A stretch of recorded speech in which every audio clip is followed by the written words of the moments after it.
Students, आशा है आप लोग खुश होंगे और स्वस्थ होंगे। मैं Prabha Pargai art and progressive school Lamachaur Haldwani से आज आपके लिए कक्षा 10 का पाठ 12 गद्य खंड मानवीय करुणा की दिव्य चमक लेकर प्रस्तुत हुई। तो बच्चों, इससे जो पहला वीडियो था उसमें मैंने आपको इस चैप्टर का सार समझाया था, यानी कि चैप्टर को पढ़कर आपको उस चैप्टर को मैंने रीड करवाया था और उस चैप्टर में क्या है, फादर बुल्के जी के जीवन के बारे में क्या क्या चीज़ें हैं, वो सारी चीज़ें मैंने आपको इससे पहले वीडियो में बताई थी।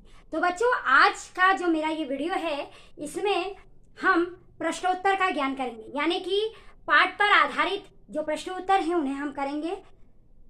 इस वीडियो को आप सभी देखेंगे और इस वीडियो में मैं आपको पाठ्य पुस्तक पर आधारित जो भी प्रश्न उत्तर बताऊंगी उन उत्तरों को आप स्वयं अपनी नोटबुक पे करेंगे, यानी कि यहाँ पर मैं एक एक करके आपको उन प्रश्नों के उत्तरों को समझाऊंगी। आप इस वीडियो की सहायता से अपनी कॉपी में उनके उत्तर लिखेंगे। पीडीएफ पीपीटी के माध्यम से मैं आपको प्रश्नोत्तर का पूरा अभ्यास कार्य भेजूंगी और इस वीडियो के माध्यम से, यानी कि इस वीडियो को देखकर आप उत्तरों को समझेंगे और स्वयं उन प्रश्नों के उत्तरों को लिखने का प्रयास करेंगे। तो बच्चों, आज जो हमारा ये चैप्टर है मानवीय करुणा की दिव्य चमक, इससे पहले मैंने आपको इस पाठ का सार, यानी कि फादर बुल्के का जीवन कैसे बीता, किन किन कठिनाइयों से बीता, कैसा उनका व्यक्तित्व था, वो सारी चीजें मैंने इससे पहले चैप्टर में आपको पढ़ाई। तो आज का जो हमारा ये पाठ है इसमें हम प्रश्नोत्तर अभ्यास करेंगे, यानी कि प्रश्नों के उत्तर आप कैसे करेंगे इसका हम इसमें अभ्यास करेंगे। तो सबसे पहला प्रश्न, आपके जो पाठ पर यानी कि आपकी जो बुक है उसमें, जो आपके एनसीईआरटी की जो बुक है उसमें गद्य खंड के आधार पर आपका जो पहला क्वेश्चन है पाठ के आधार पर, वो है फादर की उपस्थिति देवदार की छाया जैसी क्यों लगती थी। मैंने आपको जब ये पाठ पढ़ाया तो उस टाइम मैंने आपको बताया था कि फादर बुल्के की उपस्थिति, यानी कि जो प्रश्न है वो है कि फादर की उपस्थिति देवदार की छाया जैसी क्यों लगती थी। तो इस प्रश्न का जो उत्तर हम जानेंगे, सबसे पहले आप समझेंगे कि ये प्रश्न क्या है, क्या इसमें पूछा गया है। मैंने आपको जब पाठ का सारांश समझाया था तो उस टाइम आपको बताया था कि फादर बुल्के जिससे भी मिलते थे, यानी कि जिसके साथ भी वो रहते थे या जिससे भी वो मिलते थे, तो उन लोगों को ऐसा लगता था कि जैसे देवदार का वृक्ष छाया देता है। सबसे ज्यादा जो छायादार वृक्ष होता है वो देवदार का होता है। अगर हमें तेज कहीं पर धूप लगी है, हमें छाया की आवश्यकता होती है, तो सबसे ठंडी और शीतल छांव हमें देवदार का वृक्ष देता है। तो उसी प्रकार जो भी फादर बुल्के से मिलता था उसे ऐसा लगता था कि वह देवदार के वृक्ष के नीचे आश्रय ले रहे हों, यानी कि उनकी उपस्थिति, क्योंकि फादर में भी देवदार के समान सभी गुण थे। आप ध्यान से सुनेंगे, फादर में भी देवदार के समान सभी गुण थे। तो आप इसका जो उत्तर है वो लिख सकते हैं कि देवदार हिमालय पर 6000 फुट से 8000 फुट तक की ऊंचाई में पाया जाने वाला एक वृक्ष होता है और इसकी लकड़ी बहुत सुंदर होती है, हल्की और सुगंधित भी होती है और मजबूती के साथ साथ ये बहुत ठंडी छाया हमें देती है। तो इसीलिए फादर में भी देवदार के ही समान गुण थे, यानी कि फादर बुल्के जो थे उनमें भी एक देवदार वृक्ष की तरह गुण थे। उनका व्यवहार सुगंध देने वाला था, जैसे देवदार का वृक्ष हमको सुगंध देता है, उनका जो व्यवहार था वो भी दूसरों को सुगंध देने वाला था और उनका जो विचार थे वो बहुत अच्छे थे। विचारों से फादर बुल्के सुदृढ़ थे। जैसे देवदार का वृक्ष अपने जगह पर स्थित रहता है, वैसे वो भी अपनी बातों में सुदृढ़ रहते थे। और फादर सन्यासी थे जो पवित्रता का प्रतीक है और वह दूसरों को हमेशा छाया देते थे, यानी कि दूसरों के दुखों को हमेशा वह दूर करने का प्रयास करते थे। इसीलिए जो फादर बुल्के है उनकी जो उपस्थिति, फादर की उपस्थिति देवदार के समान लगती थी। तो इस तरह आप इसका उत्तर लिखेंगे। मैंने आपको समझाया कि पहला जो प्रश्न आपका है, फादर की उपस्थिति देवदार की छाया जैसी क्यों लगती है। सबसे पहले आप देवदार वृक्ष के बारे में इसमें लिखेंगे कि देवदार के पेड़ में क्या क्या गुण होते हैं। उसके बाद आप उन गुणों की तुलना फादर बुल्के के व्यवहार से करेंगे। तो इस तरह जो दूसरा हमारा प्रश्न है वो है, फादर बुल्के भारतीय संस्कृति के अभिन्न अंग हैं। फादर बुल्के भारतीय संस्कृति के अभिन्न अंग हैं। किस आधार पर ऐसा कहा गया है। जो आपके पार्ट में दूसरा क्वेश्चन है वो है कि फादर बुल्के भारतीय संस्कृति के अभिन्न अंग हैं, इस आधार पर ऐसा कहा गया है। किस आधार पर ऐसा कहा गया है कि वह भारतीय संस्कृति के अभिन्न अंग हैं। तो हम इसमें लिखेंगे कि भारत की कर्मभूमि भारत रही, वे 47 वर्षों तक भारत में ही रहे। जो फादर बुल्के थे वो भारत में ही रहे, मतलब उन्होंने अपनी कर्मभूमि, उनका जन्म जहाँ बाहर भी हुआ है, लेकिन उन्होंने अपनी जो कर्मभूमि थी, जो काम उन्होंने किए थे, कर्मभूमि उन्होंने भारत को ही माना और यही उन्होंने इसको चुना।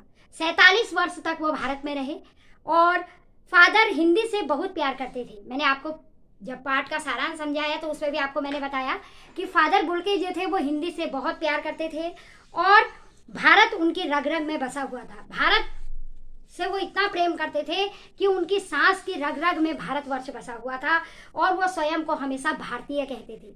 यानी कि देश में जन्म लेने के बाद भी, रूसी उनका जन्म जहाँ था वहाँ जन्म लेने के बाद भी वो स्वयं को भारतीय कहते थे। हिंदी की दुर्दशा पर फादर चिंतित थे।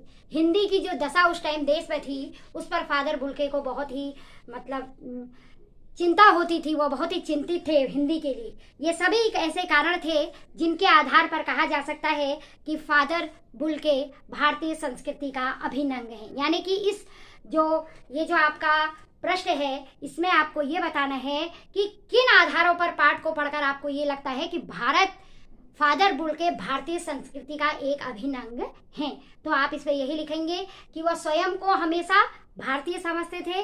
उन्होंने भारत को ही अपनी कर्मभूमि माना था, यानी कि उनका जन्म भारत में नहीं हुआ था, लेकिन फिर भी उन्होंने भारत को ही चुना और भारत में उन्होंने 47 साल वो भारत में रहे और भारत में उन्होंने ऐसे बहुत सारे काम किए और हिंदी से वो बहुत प्रेम करते थे और हिंदी की जो दुर्दशा उस टाइम भारत में थी उसको लेकर वो बहुत चिंतित थे। तो इन सभी कारणों से आप ये कह सकते हैं कि फादर बुल्के जो हैं वो भारतीय संस्कृति का अभिन्न अंग हैं। तो इस तरह से आपका जो दूसरा वाला प्रश्न है उसका आंसर मैंने आपको बताया। तो इसको समझते हुए यानी कि इस वीडियो के माध्यम से आप अपने प्रश्न का उत्तर लिखेंगे। अगला है, पाठ में आए उन प्रसंगों का उल्लेख कीजिए। पाठ में आए उन प्रसंगों का उल्लेख कीजिए जिनसे फादर बुल्के का हिंदी प्रेम प्रकट होता है। यानी कि इस पाठ में कुछ ऐसी बातें हैं जिससे हिंदी के प्रति फादर बुल्के का प्रेम प्रकट होता है। तो अब आप इसका जो उत्तर लिखेंगे वो लिखेंगे कि फादर ने अपनी शिक्षा, फादर की जो शिक्षा थी वो हिंदी में ही शोध किया। इनका मेन ये था कि इन्होंने हिंदी पर ही सारे काम किए, यानी कि जितने भी काम इन्होंने किए वो हिंदी पर ही किए और हिंदी पर ही ये सारे अपने शोध करते थे। और शोध प्रबंध का विषय था रामकथा। रामकथा को इन्होंने अपना शोध प्रबंध बनाया था। और father Saint Xavier's college Ranchi में हिंदी तथा संस्कृत विभाग के विभागाध्यक्ष भी ये रहे। यानी कि यहाँ पर रांची में इन्होंने हिंदी के विभाग में काम किया, हिंदी और संस्कृत के विभागाध्यक्ष यहाँ पर रहे। और फादर ने अंग्रेजी हिंदी के कई कोर्स भी तैयार किए, मैंने आपको बताया जब पाठ का सारांश आपको पढ़ाया था। और फादर हिंदी को राष्ट्रभाषा बनाने के पक्ष में थे। हमेशा फादर बुल्के का कहना था कि हिंदी हमारी राष्ट्रभाषा होनी चाहिए, ये हमेशा इसी के पक्ष में रहते थे। वे प्रत्येक मंच में इस विषय में बोलते थे। हर मंच में जहाँ भी वो भाषण देते थे अपने भाषणों में वो हिंदी के प्रति जो उनका लगाव था उसको प्रकट करते थे और हिंदी राष्ट्रभाषा के रूप में जानी जाए इसको वो वहाँ पर अपनी बात को रखते थे। इन सभी प्रसंगों से स्पष्ट होता है कि फादर हिंदी से बहुत प्रेम करते थे। तो आपको पाठ का मैंने सारांश पढ़ाया है उनमें जिन जिन चीज़ों के बारे में मैंने आपको बताया है वहाँ पर बहुत सारी ऐसी चीज़ें आई है जिनसे ये प्रकट होता है कि फादर बुल्के हिंदी से उनको बहुत लगाव था और हिंदी को वो बहुत मान्यता देते थे। यानी कि वो जिस भी मंच में जाते थे वो हिंदी को राष्ट्रभाषा बनाने के रूप में रहते थे। यानी कि हिंदी हमारी राष्ट्रभाषा हो, इसको वो बहुत महत्वपूर्ण मानते थे। तो इस तरह इन सभी आधारों के आधार पर, इन सभी प्रसंगों के माध्यम से हमें ये पता चलता है कि फादर बुल्के हमेशा हिंदी के पक्ष में रहते थे। अगला जो चौथा आपका प्रश्न है वो है, इस पाठ के आधार पर फादर कामिल बुल्के को की जो छवि उभरती है उसे अपने शब्दों में लिखिए। यानी कि इस पाठ के आधार पर फादर कामिल बुल्के की जो भी छवि आपको दिखती है, इस प्रश्न का उत्तर आप स्वयं करेंगे, क्योंकि इसमें पूरा पाठ मैं आपको पढ़ा चुकी हूँ और इस पूरे पाठ में उनका व्यक्तित्व, उनकी छवि, यानी कि इस पाठ को पढ़कर आपको क्या क्या गुण फादर बुल्के के अंदर लगे वो सारी चीजें आपने इस उत्तर में लिखनी है कि कैसा उनका व्यक्तित्व था, कैसे वो दूसरों के पास हर व्यक्ति से वो प्रेम करते थे और जिससे भी एक बार मिल लेते थे दोबारा वह उससे मिलने अवश्य जाते थे। चाहे उनके पास टाइम नहीं भी होता वो तब भी उनके लिए टाइम निकालते थे और जो भी फादर बुल्के से मिलता था वो अपनी परेशानी उनसे कहता था तो वो अवश्य ही एक देवदार छाया की तरह उसके ऊपर छाया करते और एक अच्छे गुणों की तरह वह दूसरों को भी अच्छे बातें बताते, अच्छी चीजें बताते और उनकी सारी परेशानियों को दूर करने का हमेशा वह प्रयास करते थे और जिसके भी साथ वो रहते थे तो वह परिवार की तरह ही उनसे घुल मिल जाते थे। तो इस तरह से ये जो आपका प्रश्न है कि इस पाठ के आधार पर फादर कामिल बुल्के की जो छवि उभरती है उसको आपने अपने शब्दों में लिखना है। यानी कि इस प्रश्न का उत्तर आप स्वयं अपने शब्दों में लिखेंगे। पाठ आपको मैं पढ़ा चुकी हूँ, आपने पाठ में फादर बुल्के के बारे में क्या क्या सीखा, क्या क्या आपको लगता है, क्या कैसी उनकी छवि कैसी है, ये सब आप अपने शब्दों में लिख सकते हैं। अगला क्वेश्चन है इसमें प्रश्न नंबर 5, लेखक ने फादर बुल्के को मानवीय करुणा की दिव्य चमक क्यों कहा है? जो आपका पाठ है, यानी कि इस पाठ का जो नाम है मानवीय करुणा की दिव्य चमक, लास्ट में जो ये क्वेश्चन आपका 5वां वाला है, लेखक ने फादर बुल्के को मानवीय करुणा की दिव्य चमक क्यों कहा है?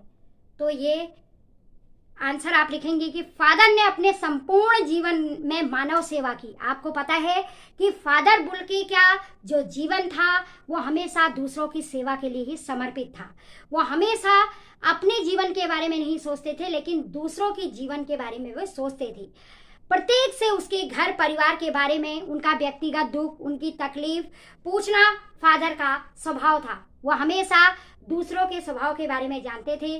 बड़े से बड़े दुख भी उनके मुख में सांत्वना के जादू भरे 2 शब्द सुनना एक ऐसी रोशनी भर देता था। अगर किसी व्यक्ति को कोई दुख, बड़ा सा बड़ा दुख हो, अगर फादर बुल्के 2 शब्द प्रेम से बोल जाते तो यह एक बहुत ही सांत्वना का काम उस व्यक्ति के लिए करता था। यानी कि उनके 2 बोल, उनके 2 मीठे बोल ही उस व्यक्ति के दुखों का आधा निवारण कर देते थे, जो किसी गहरी तपस्या से जन्मती है। इसी कारण लेखक ने फादर बुल्के को मानवीय करुणा की दिव्य चमक कहा है। यानी कि मानवीय करुणा की दिव्य चमक मतलब उनके मन के अंदर जो एक करुणा का भाव था, एक चमक थी। यानी कि उनके मन में हमेशा दूसरों के प्रति करुणा भाव, अच्छाई भरी हुई थी। वो स्वयं के बारे में कभी नहीं सोचते थे। उनका जो पूरा जीवन था वो दूसरे, यानी कि मानव जीवन के लिए समर्पित था। वो हमेशा मनुष्य के लिए काम करते थे, मनुष्य के जो दुख है उनका निवारण करते थे और हमेशा ऐसे कामों को वो करते थे ताकि दूसरे व्यक्ति को कोई तकलीफ ना हो। ये सारे काम वो करते थे। तो इस तरह मानवीय करुणा की दिव्य चमक, लेखक ने इस पाठ को, मतलब जो लेखक ने जो फादर बुल्के हैं उनको मानवीय करुणा की दिव्य चमक की उपासना दी है, क्योंकि उनके हृदय में जो ममता भरी एक करुणा थी वह एक दिव्य चमकता हुआ दिव्य था उनके अंदर, वही इसमें लेखक ने कहा है। तो इस तरह आप इस प्रश्न का उत्तर लिख सकते हैं। अगला है फादर बुल्के ने, 6ठा क्वेश्चन है, फादर बुल्के ने सन्यासी की परंपरागत छवि से अलग एक नई छवि प्रस्तुत की है, कैसे? यानी कि फादर बुल्के सन्यासी होते हुए भी एक नई छवि को प्रस्तुत करते हैं इस चैप्टर में। आपके इस पाठ में आपने पढ़ा होगा, थे तो वो सन्यासी, लेकिन एक परंपरागत छवि से अलग एक नई छवि उन्होंने सबके सामने प्रस्तुत की। तो इसका जो आप उत्तर लिखेंगे उसको आप ऐसे लिख सकते हैं कि सन्यासी की एक परंपरागत छवि, व्यक्ति जिसमें त्याग और विरक्त होकर सभी कार्यों को करता है। फादर बुल्के भी क्या थे? संकल्प से सन्यासी थे, लेकिन हमेशा क्या करते थे? दूसरों की सेवा करते थे, दूसरों के साथ परोपकार की भावना रखते थे और सन्यासी होते हुए भी रिश्ता बनाते थे। सन्यासी किसी से रिश्ता नहीं बनाता है, सन्यासी अपने आप में एक अलग विरक्त हो जाता है। लेकिन फादर बुल्के की एक चरित्र की एक विशेषता थी कि वह जिस भी व्यक्ति से मिल जाते थे वह उसके परिवार के बारे में, उसके घर के बारे में, मतलब हर एक चीज़ उसकी जानते थे और वह उनके ही हो जाते थे। और कभी भी वह किसी शादी ब्याह इत्यादि में जाते थे तो ऐसा लगता था जैसे परिवार का कोई बड़ा सदस्य स्वयं उस कार्यक्रम में भाग ले रहा हो। यानी कि उनका जो स्वभाव था वो दूसरे के प्रति बहुत विनम्र था, बहुत अच्छा था, जिससे कि लोगों को पता ही नहीं चलता था कि वह अपने हैं या बाहर से आए हैं। तो वह दूसरों के साथ भी घुल मिल जाते थे। तो सन्यासी होते हुए भी, जबकि जो एक सन्यासी होता है उसको अपने घर गृहस्थी दूसरों से कोई मतलब नहीं होता, वो एक विरक्त जीवन यानी कि एक सन्यास का जीवन व्यतीत करता है। लेकिन फादर बुल्के जो थे वह सन्यासी तो थे, लेकिन सन्यासी होते हुए उन्होंने लोगों के साथ जो सहानुभूति, लोगों के साथ जो अपने को जोड़ा, वो एक सन्यासी न होते हुए भी उनकी एक अलग छवि को प्रदर्शित करता है। यानी कि एक अलग ही छवि उनके व्यक्तित्व की इसमें नजर आती है। तो इसीलिए इसमें कहा गया है कि फादर बुल्के एक सन्यासी होते हुए भी एक अलग छवि को दर्शाते हैं। अगला जो प्रश्न नंबर 7 है, इसमें है आशय स्पष्ट कीजिए। नम आंखों को गिनना स्याही फैलाना है। एक आपके पाठ में एक लाइन आई है, नम आंखों को गिनना स्याही फैलाना है। तो 18 अगस्त, इसका मतलब यह है कि 18 अगस्त 1982 में जब फादर बुल्के का निधन हो गया तो दिल्ली में मसीही विधि से उनका अंतिम संस्कार किया गया। मैंने आपसे कहा था कि जब ऐसा सोचा नहीं था कि एक सन्यासी की मृत्यु पर इतनी भीड़ होगी, लेकिन जैसे ही फादर बुल्के की मृत्यु हुई तो अनगिनत लोग, सैकड़ों हजारों लोग उनकी जो अंतिम यात्रा थी उसमें भाग लिया उन्होंने। और अंतिम संस्कार के समय रोने वालों की कमी नहीं थी। जबकि जब एक सन्यासी होता है तो उसका कोई नहीं होता है, कहा जाता है कि उसके मरने पर भी रोने वाला कोई नहीं होता, लेकिन यहाँ पर इतनी आंखें नम थी उनके मरने पर कि इस पर दृष्टि डालना ऐसा होगा जैसे किसी सुंदर लिखी हुई इबारत पर स्याही फैला दी गई हो। जैसे कोई सुंदर लिखा हुआ चीज हो और उस पर हमने स्याही फैला दी हो, यानी कि लोगों की आंखों से जो आंसू निकल रहे हैं उसको यहाँ पर स्याही की उपासना दी है। तो कहा गया है जब फादर बुल्के की मृत्यु हुई तो वहीं पर ये शब्द कहे गए हैं। उस टाइम ऐसा लग रहा था कि शायद इस सन्यासी के मरने पर रोने वाला कोई ना हो, लेकिन जैसे ही उनकी चिता पर आग लगाई गई तो उस टाइम फादर बुल्के का जो बुल्के के पीछे जो रोने वाले थे वो सैकड़ों लोग थे। ठीक है, अगला है, फादर को याद करना एक उदास शांत संगीत को सुनने जैसा है। एक आपका वाक्य ये आया है आपके जो पाठ में है। तो फादर का जो स्वभाव है वो अत्यंत सरल है, शांत है। वे कभी किसी से नाराज नहीं होते थे, मगर कभी कभी हिंदी को राष्ट्रभाषा बनाने के विषय में कुछ आवेशित हो जाते थे। इस प्रकार ऐसे शांत स्वभाव के व्यक्ति का स्मरण करना एक उदास शांत संगीत को सुनने के बराबर है। यानी कि फादर बुल्के का जो स्वभाव था वो बहुत शांत था, इतना शांत था कि उनको याद करना ही हमें एक शांति की याद दिलाता है। तो इस तरह से पूरे पाठ में आपने फादर बुल्के के बारे में पढ़ा। तो इस ये जो वीडियो है इसमें मैंने आपको फादर बुल्के के पाठ पर आधारित जो प्रश्न उत्तर हैं वो समझाए। तो आप इस वीडियो के माध्यम से पीपीटी में जो आपको प्रश्न दिए गए हैं उनके उत्तर आप स्वयं लिखने का प्रयास करेंगे, और जहां पर भी आपको कोई भी परेशानी अगर उत्तर लिखने में होती है तो इस वीडियो को आप देखकर अपनी परेशानी को हल कर सकते हैं। तो बच्चों, इस तरह से आपने इस पूरे पाठ में मानवीय करुणा की दिव्य चमक, फादर बुल्के के जीवन के बारे में पढ़ा। पहले वीडियो में मैंने आपको पूरा सारांश बताया और दूसरे वीडियो में मैंने आपको पाठ से संबंधित प्रश्न उत्तर कराए। तो इसके साथ ही अगले वीडियो में मैं अगला चैप्टर लेकर प्रस्तुत हूँ। धन्यवाद।